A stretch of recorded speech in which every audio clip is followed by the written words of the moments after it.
കേരളത്തെ നടുക്കിയ വാൾപ്പാറ വാഹനാപകടത്തിൽ മരിച്ച 9 പേർക്കും നാടിന്റെ വിങ്ങുന്ന യാത്രാമൊഴി. പെരിന്തൽമണ്ണ പാങ്ങ് അമ്പലപ്പറമ്പ് ഗവൺമെന്റ് ഹയർ സെക്കൻഡറി സ്കൂളിലെ പൊതുദർശനത്തിന് ശേഷം മൃതദേഹങ്ങൾ സംസ്കാര ചടങ്ങുകൾക്കായി വീടുകളിലേക്ക് കൊണ്ടുപോയി. പ്രിയപ്പെട്ടവർക്ക് അന്ത്യചുംബനം നൽകാൻ ആയിരങ്ങളാണ് സ്കൂൾ മൈതാനത്തേക്ക് ഒഴുകിയെത്തിയത്. നമ്മുടെ മീഡിയയുടെ ഭാഗത്ത് മുന്നിലുള്ള ആംബുലൻസിന് വരാനുള്ള സൗകര്യം ഒരുക്കണം. അതുപോലെ വോളണ്ടിയേഴ്സ്, പോലീസുകാരെല്ലാം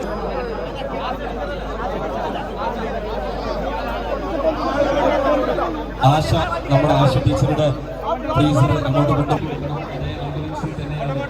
ചെയ്ത് ആ ആംബുലൻസ് വരുന്നതിന്റെ 14 മണിക്കൂറുകളായി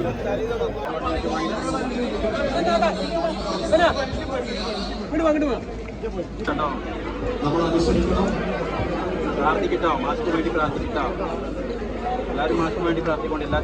രാവിലെ 9:15 പൊള്ളാച്ചിയിൽ നിന്ന് വിലാപയാത്രയായി മൃതദേഹങ്ങൾ സ്കൂളിലെത്തിച്ചത്. സഹപ്രവർത്തകരും സഹപാഠികളും നാട്ടുകാരും ഉൾപ്പെടെ വൻ ജനാവലിയാണ് പാങ്ങ് അമ്പലപ്പറമ്പ് സ്കൂളിൽ തടിച്ചുകൂടിയത്. പുലർച്ചെ 4 മണിയോടെ പൊള്ളാച്ചിയിൽ പോസ്റ്റ്മോർട്ടം നടപടികൾ പൂർത്തിയാക്കി പോലീസ് അകമ്പടിയോടെയാണ് ആംബുലൻസുകൾ പെരിന്തൽമണ്ണയിലെത്തിയത്.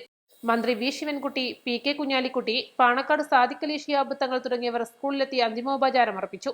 പൊതുദർശനത്തിന് ശേഷം മൃതദേഹങ്ങൾ ഓരോന്നായി വിലാപയാത്രയായി വീടുകളിലേക്ക് കൊണ്ടുപോയി. വേർപാടിന്റെ വേദനയിൽ വിറങ്ങലിച്ചു നിൽക്കുകയാണ് മലപ്പുറവും പാങ്ങ് ഗ്രാമവും. East live, Perinthalmanna. പരിക്കുകളെ ഇനി പേടിക്കേണ്ട. എല്ലാവിധ സ്പോർട്സ് ഇഞ്ചുറികൾക്കുമുള്ള സമഗ്ര പരിഹാരം ഇവിടെയുണ്ട്. ABC orthopaedic hospital, near Kairali theatre, Calicut road, Manjeri.